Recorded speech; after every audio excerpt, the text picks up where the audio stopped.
하나님 말씀 마태복음 26장 57절에서 68절까지 말씀을 우리 교독에서 읽도록 합니다. 마태복음 26장 57절에서 68절까지 말씀입니다.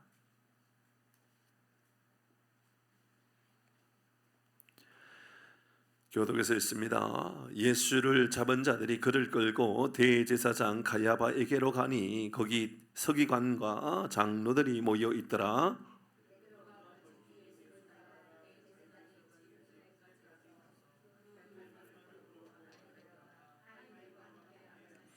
대제사장들과 온 공회가 예수를 죽이려고 그를 칠 거짓 증거를 찾으매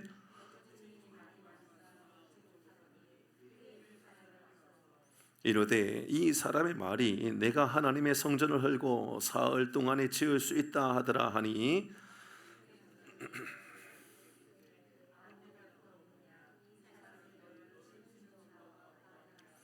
예수께서 침묵하시거늘 대제사장이 이르되 내가 너로 살아계신 하나님께 맹세하게 하노니 내가 하나님의 아들 그리스도인지 우리에게 말하라.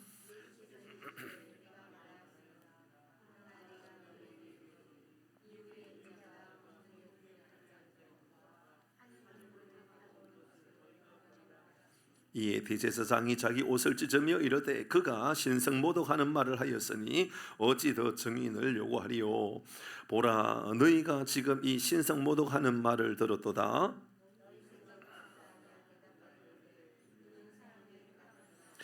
이에 예수의 얼굴에 침 뱉으며 주먹으로 치고 어떤 사람은 손바닥으로 때리며 68절 같이 합니다.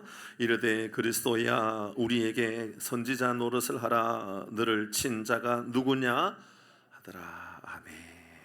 오늘은 침묵과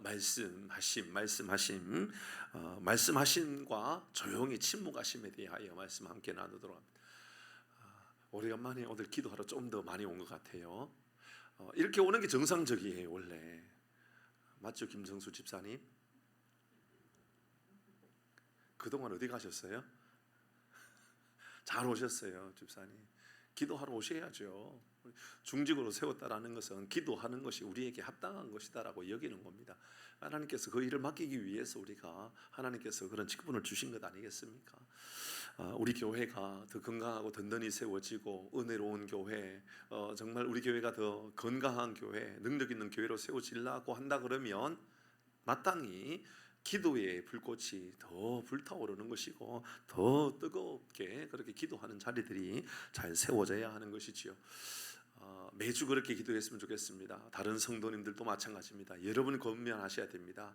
우리 다른 성도님들 밤에 모이지 않는 분들 같이 기도하러 가자고, 우리 금요일 날 기도하는 것이 우리에게 능력이 된 줄 알고 같이 기도하자, 그렇게 권면하시면 좋겠습니다. 자, 우리 예수님께서 십자가 지시는 그 장면에 대한 말씀을 함께 나누고자 합니다. 예수님께서 잡히셨습니다. 가룟 유다가 배신하고 예수님을 팔아 넘기게 되었습니다. 대제사장 가야바의 집에 끌고 갑니다. 시간적으로는 밤입니다. 어두운 밤이 되었습니다. 사실 산헤드린 공회에 모여 재판하는 것은 사실 밤에 이루어지진 않습니다. 그런데 그들은 지금 급속도로 시간을 내어서 예수님을 빨리 처형을 해야 되겠다라는 것만 목표로 세웠습니다. 여러분 잘 생각해 보면 악한 목표를 세우면 악한 것으로 인하여 전심전력하게 됩니다. 거짓에 대하여, 악한 일에 대하여 몸부림치면서 그 일을 위하여 달려가는 모습을 보게 됩니다. 참 마음 아픈 일이지요. 그리고 지금 시간으로도 6월절 때 아닙니까? 또 6월절에도 사실 그렇게 재판하지 않거든요. 밤에도 재판하지 않고 6월절에도 재판하지 않는데 예수님을 죽이기 위해서 지금 그들이 분주하게 모여 있다, 그 말입니다. 참, 예수님은 살리기 위하여 분주하게 다니셨고, 예수님 살리기 위하여 말씀하셨고, 예수님 살리기 위하여 만나셨는데, 이 사람들은 도대체 예수님을 어떻게 하면 죽일까, 예수님을 어떻게 팔아넘길까, 여기에 분주하게 다니고 있는 겁니다. 우리 자신을 좀 돌아봐야 됩니다. 우리는 무슨 일에 그렇게 분주하고 무슨 일에 그렇게 급하고 무슨 일이 그렇게 열심을 내고 살아가고 있는지를 돌아보십시오. 그게 나를 살리는 일입니까? 아니면 나를 죽이는 일입니까? 잘 생각해 볼 필요가 있습니다. 근데 베드로가 오늘 본문의 말씀을 보니까 멀리서 바라보고 있습니다. 이따가 다시 묵상할 겁니다. 멀리서 바라보고 있는 베드로를 봅니다. 예수를 죽이려고 하는 자들이 거짓 증거를 찾아봅니다. 없습니다. 거짓 증거가 없으니 거짓 증인이라도 만들어서 거짓 증거를 해보려고 합니다. 그런데 없습니다. 증인도 없고 증거도 없습니다. 하지만 당연히 없는 것은 당연하지요. 예수님 죄가 없는데 무슨 증거를 찾을 수 있습니까? 그러니까 거짓 증인, 거짓 증거를 만들어서라도 예수님을 죽이려고 하고 있는 것이지요. 그러니 그들은 거짓된 증거를 만들 수밖에 없었던 겁니다. 예수님께서 그들에게 하나님의 성전을 헐고 3일 만에 다시 지을 수 있다라는 말로 증인을 세워 놓습니다. 근데 여러분, 우리가 알고 있는 것처럼 예수님께서 성전을 헐고 4일 만에 내가 다시 세우겠다라고 하는 것은 예루살렘의 성전 자체에 대한 이야기가 아니라 당신의 몸, 예수님께서 당신의 몸을 두고 하시는 말씀 아닙니까? 내가 죽고 3일 만에 다시 부활하겠다라고 하는 것에 대한 말씀이었습니다. 그러니 얼토당토 않는 증인이고 증거입니다. 재판하는 이들이 이를 보고 야, 무슨 말이냐, 이건 신성모독이다. 어떻게 자기가 성전을 헐고 성전을 세우고 또 자기를 하나님의 아들이라고 말하고 어떻게 그럴 수 있느냐. 그래서 신성모독이라 말합니다. 그리고 이 일에 대하여 신성모독이라고 말하는 그들을 향하여서 예수님은 침묵하시지요. 근데 그들이 예수님께 이렇게 묻습니다. 네가 하나님의 아들인지 말하라, 이렇게 말합니다. 그러니까 예수님께서 네가 말했다, 여기에 대해서는 말씀하십니다. 그러니까 말씀하시는 게 있고 말씀 안 하는 게 있다라는 거죠. 이것을 우리가 묵상해 보려고 합니다. 오늘 두 가지 이 말씀에 대한 묵상입니다. 첫 번째는, 여러분은 예수님과의 거리가 어느 정도 거리입니까? 우리는 우리 스스로가 누군가와 되게 친한 것처럼 말할 때가 있습니다. 어떤 사람을 내가 알고만 있어도, 혹은 내 전화번호만 있어도, 혹은 내가 명함만 가지고 있어도 꽤나 그 사람과 잘 아는 것처럼, 꽤나 그 사람과 친분 있는 것처럼 이야기할 때가 있습니다. 저도 그럴 때가 있는 것 같아요. 저도 어떤 땡땡땡 누군가를 알고 그분의 전화번호를 읽고, 혹은 또 전에 사역을 하다가 그분의 연락처를 제가 가지고 있으면 제가 그분하고 친한 것처럼 말해버립니다. 사실 친한 게 아니고 연락처가 있을 뿐이지 한 번도 사적인 만남을 해본 일도 없고 사적인 교제를 해본 일도 없음에도 불구하고 친한 척 말하는 겁니다. 이상하죠. 가까이에 있지도 않으면서 가까이에 있는 척 그렇게 말할 때가 있죠. 여러분 예수님과의 거리가 어느 정도 됩니까? 베드로는 스스로가 내가 예수님과 가장 가까이에 있는 사람으로, 내가 예수님과 가장 친한 사람이라고, 예수님 제자 중에 그래도 우리가 흔히 하는 말 있잖아요. 그게 무슨 의미 있는 말도 아니지만 수석 제자인 것처럼, 이렇게 말합니다. 제가 이제 이전 교회에 있을 때, 그 교회는 꽤 큰 교회잖아요. 큰 교회니까 제가 오래 있었어요. 그 나름대로 이제 그 당시는 오래 있었던 교육자 중에 하나였습니다. 그러니까 사람들이 그런 얘기를 해요. 제가 이제 행정사역 총괄 하면 사람들이 목사님 하남교회 수석 부목사라면서요. 아니요, 저는 수석 부목사가 아니고 그냥 부목사일 뿐입니다. 아무도 저를 수석으로 세운 일이 없는데 사람들이 저를 수석으로 불러주면 제가 기분이 좋을까요, 나쁠까요? 그게 뭐라고 그렇게 기분 좋지요?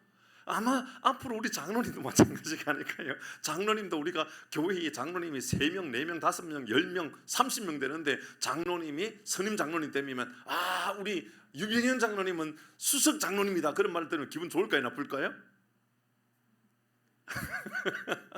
이거 기분 나쁠 일은 없죠, 그죠? 기분 나쁠 일은 없습니다. 우리 마음 안에는 우리도 모르는 사이에 그런 것 가지고 우리의 신분을 이야기하고 내 위치를 이야기하려고 할 때가 있단 말입니다. 베드로를 보십시오. 여러분, 다 나서지 않는데 베드로는 아주 철저하게 나서지 않습니까? 여러분, 가룟 유다가 이 예수님을 팔아 넘기려고 할 때에 여러분 다른 제자들보다도 가룟 유다가 딱 하는 말이 다른 사람들 다 도망가도 나는 절대로 도망 안 갑니다. 아니야, 너도 도망가게 될 거야. 아닙니다. 예수님과 함께 내가 죽을 준비를 하고 있습니다. 절대로 저는 그렇게 하지 않습니다. 아니야, 네가 닭 울기 전에 네가 나를 3번 부인하게 될 거야. 그렇게 말씀을 하셔도 그는 영적으로 깨어있는 것이 아니라 내가 말이야 그 정도 위치가 되는데, 내가 그 정도 열심히 있는데 나는 절대로 흔들릴 사람이 아니라 하고 그렇게 이야기하더라는 겁니다. 여러분, 혹시나 우리의 신앙은 어떻습니까? 우리가 예수님하고 되게 친한 것처럼, 예수님하고 굉장히 가까이 있는 사람인 것처럼 그렇게 내 스스로 이야기하고 내 스스로 그렇게 판단하고 살아갈 때가 없습니까? 가룟 유다를 오늘 모습을 보시기를 바랍니다. 58절입니다. 같이 읽겠습니다. 58절 시작. 됐습니다. 다시 읽습니다. 시작. 베드로가 멀찍이 예수를 따라, 그 다음에 다 계속 있습니다. 시작. 대제사장의 집 뜰에까지 가서 그 결말을 보려고 안에 들어가 하인들과 함께 앉아 있더라. 누구와 함께 앉아 있다고요? 베드로는 지금 조금 전에 그러니까 이 마태복음 25장 26장의 말씀에 베드로는 지금 어디에 앉아 있어야 됩니까? 예수님 지금 신분당하고 예수님 지금 매 맞고 있는, 예수님 뺨 맞고 침 맺고 있는 그 자리에 있습니다 지금. 그러니까 예수님께서 지금 뺨을 맞고 있고 주먹에 맞고 있을 때 베드로가 쫓아가가지고 내가 대신 맞겠다고, 나에게 침을 뱉으라고, 그래야지요. 조금 전에 말을 했던 것처럼 보여진다 그러면 진짜 그가 예수님과 친밀하고 예수님과 가까웠다면 어떻게 해야만 맞습니까? 그렇게 해야만 맞습니다. 근데 지금 어디 있습니까? 하인들과 함께 앉아 있습니다. 예수님과 함께 앉아 있는 것이 아니고요, 말씀의 자리에 앉아 있는 것이 아니고요, 기도의 자리에 앉아 있는 것이 아니고요, 영상으로 예배를 드리고 있는 분들도 잘 귀 기울여 들으시기 바랍니다. TV에 앉아 있고 맛있는 밥 먹는 자리에 앉아 있고, 그러면서 나도 모르는 사이에 내 마음 안에는 나는 예수님과 친하다고, 나는 세상에 그 누구보다도 예수님과 친하다고. 왜? 내가 그래도 교회에서는 일찍 그래도 직분을 받았으니까, 내가 그래도 교회에서 일찍 그래도 직분자였으니까, 그래도 교회에 내가 오래도록 신앙생활을 했으니까, 그런 마음을 가지고 나는 신앙 좋은 사람인 것처럼, 정말 예수님과 가까이에 있는 사람인 것처럼 말하더라는 겁니다. 그런데 하인들과 함께 앉아 있습니다. 이 하인이 누굽니까? 대제사장의 하인이고 서기관의 하인이고, 여러분 그들의 장로들의 하인들이었습니다. 그들 주변에 함께 앉아 있습니다. 베드로가 지금 어떻게 그 자리에 앉아 있습니까? 베드로가 앉아 있어야 될 자리가 아니지 않습니까? 그런데 지금 앉아 있는 그 자리는 도대체 어느 자리인지 금요일마다 여러분 생각하시길 바랍니다. 금요일날 밤에 TV 앞에 앉아 있을 때마다 이 생각을 해야 됩니다. 나는 지금 어디에 앉아 있는가? 이 생각을 하셔야 되는 겁니다. 내가 앉아 있어야 될 자리는 어디인가? 그러면서 나는 베드로처럼 예수님과 가깝다고, 예수님이 죽으면 나도 같이 죽을 거라고, 예수님 다른 사람 다 도망가도 나는 절대로 도망가지 않을 거라고, 그렇게 말하는 모습이 혹시 우리의 모습 아닙니까? 오늘 성경은 우리에게 알려줍니다. 베드로가 멀찍이 예수님을 따라 멀찍이 저 멀리 떨어져 있더라. 예수님을 저 멀리 떨어져서 보고 있는 겁니다. 우리는 어디 있습니까?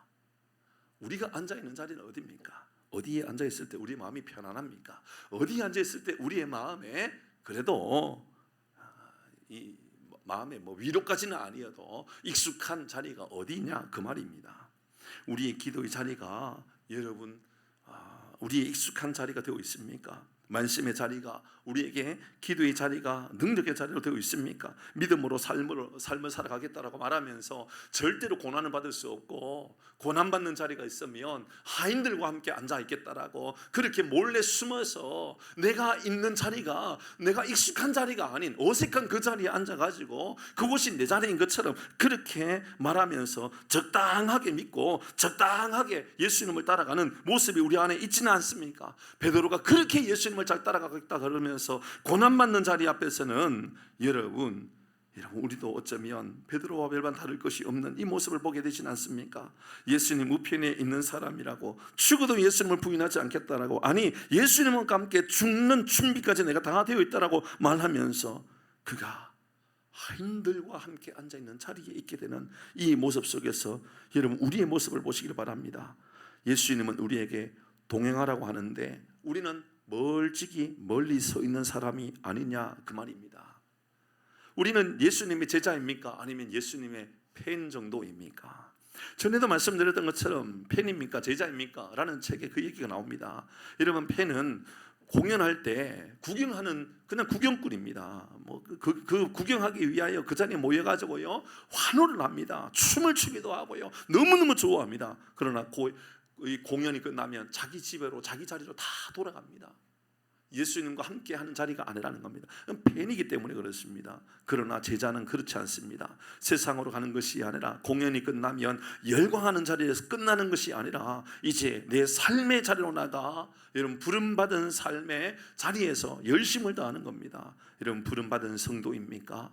여러분 그러면 이제 세상에 보냄받은 제자의 삶을 우리가 살아가야 하는 겁니다. 나의 안전을 위하여 거짓과 타협하고 동의하고 살아가는 사람들 그 편에 내가 서 있지는 않는가 돌아보아야 한다 그 말입니다.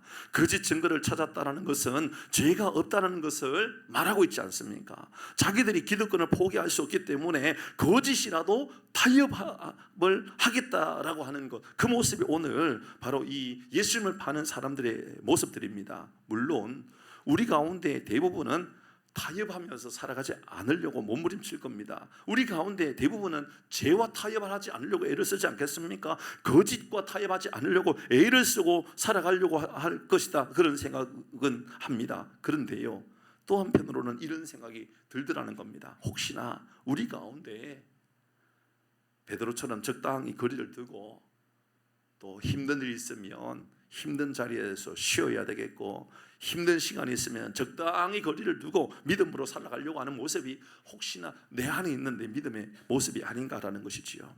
혹시 예수님을 따라다녔지만 예수로 인하여 피해를 입으면 어떻게 하나 걱정하고 살아가고 있다면 여러분 우리도 적당하게 멀찍이 예수를 따라가는, 그래서 혹시나 위협이 있으면 하인들과 함께 앉아 있더라라는 이 이야기가 바로 우리의 이야기가 되는 것이지요.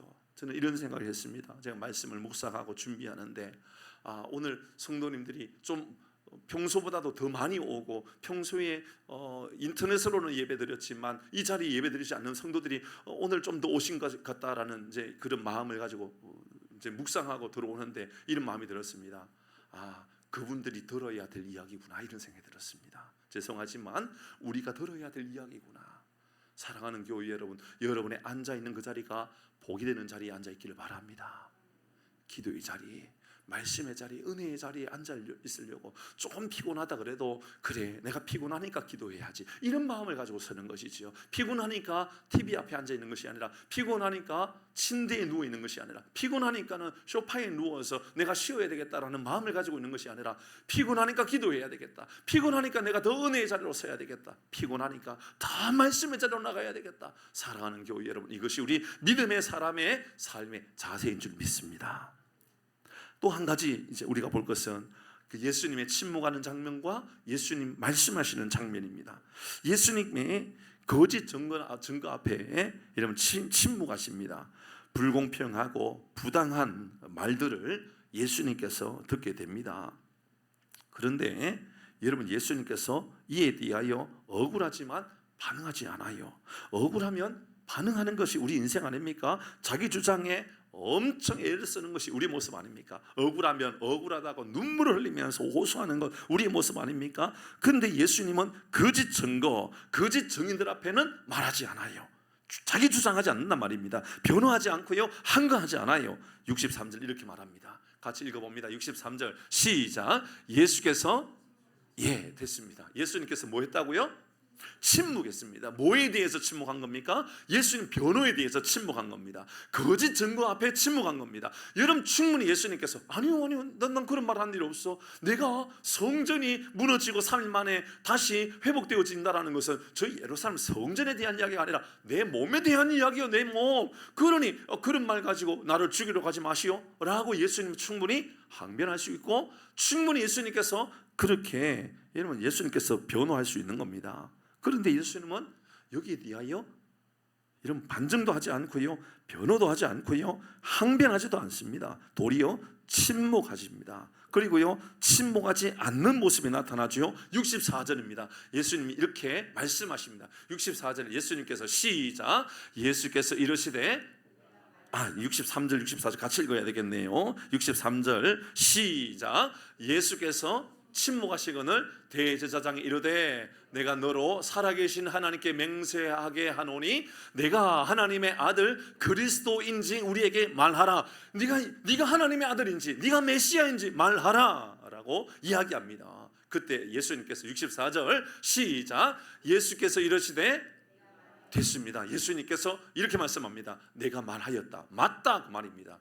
무엇에 대하여 말하지 않았습니까? 내 항변에 대하여, 내 변호에 대하여, 내 억울함에 대하여는 말하지 않았습니다. 무엇에 대하여 말했습니까? 예수가 메시아임에 대하여는 말씀하셨다라는 겁니다. 예수님이 구원자이심에 대하여, 예수님 우리를 살리신 십자가로 지심으로 말미암아 우리를 영원히 살리신 메시아에 대해서는 예수님 말씀하시더라는 거죠.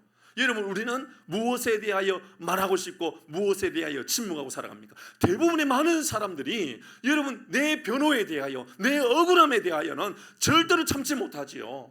그렇지 않습니까? 그리고 예수님이 나의 메시아라고, 예수님은 살아계신 하나님의 아들이라고 하는 말에 대하여는 여러분 침묵하고 살아갈 때가 얼마나 많습니까? 어쩌면 예수님과는 완전 반대된 모습으로 우리가 살아갈 때가 얼마나 많이 있느냐 그 말입니다. 세상에 나가서 조금만 억울하면 억울하다고, 여러분 운전하다가도 조금만 억울하면 보복 운전하지 않습니까? 보복 운전하잖아요.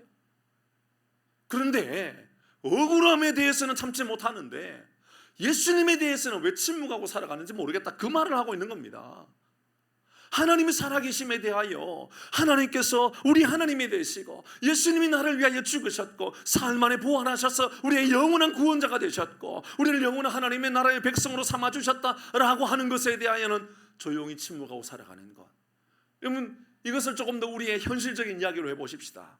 여러분, 세상에 나가 나는 예수 믿는 사람이요 라고 말하고 살아가시느냐, 그렇게 우리가 물을 필요가 있습니다.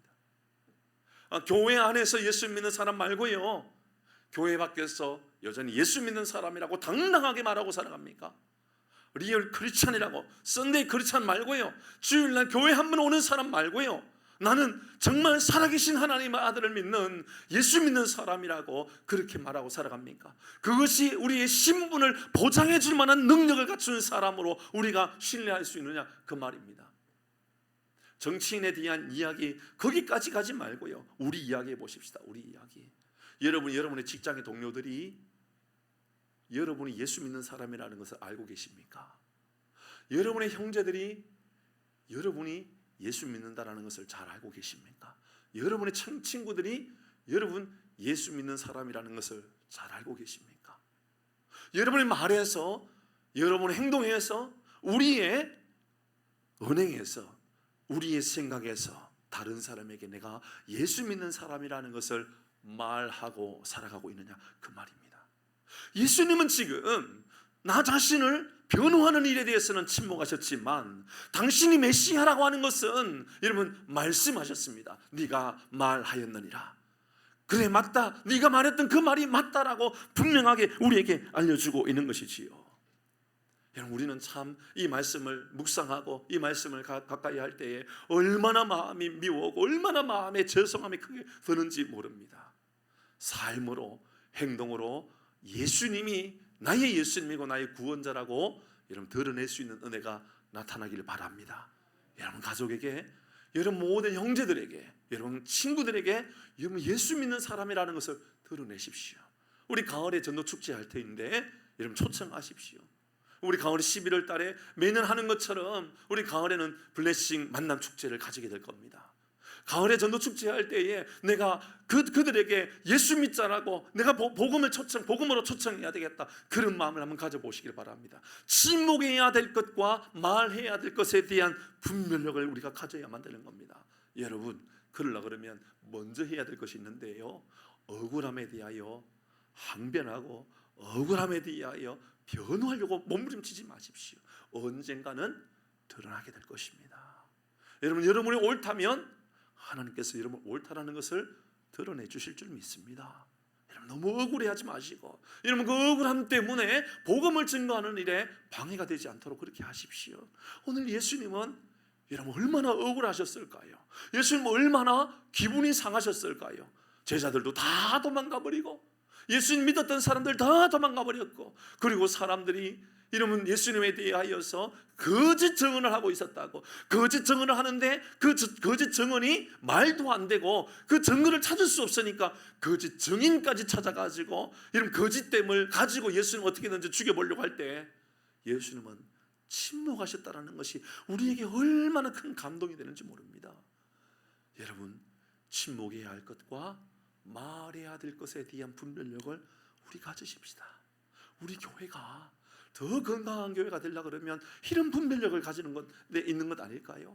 우리 교회가, 우리 성도님들이 다른 많은 사람들에게 선한 영향력을 끼치려고 그러면 우리 마음 안에 무엇이 내가 말해야 될 일이고 내가 무엇은 가만히 있어야 될 일인가에 대한 분별력을 가지는 것이 중요한 것이지요.